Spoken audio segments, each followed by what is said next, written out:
Hey kids, do you know the whole world is a big giant book for us? If you are a good observer, then you may learn many things from them.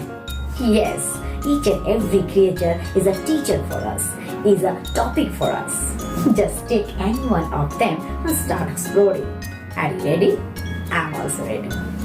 Hey friends, let's learn letter C with its phonic sound. Here we go.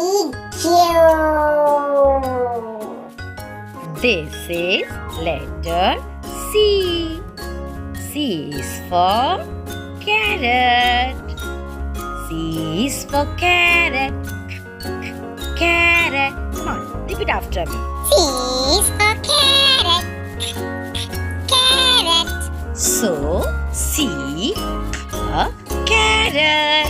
C, caterpillar. C, cat.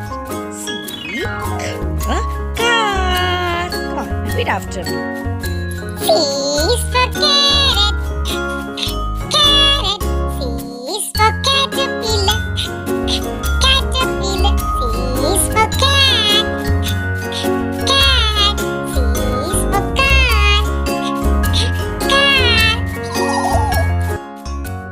Thanks for watching. Please like, share and subscribe. Bye bye.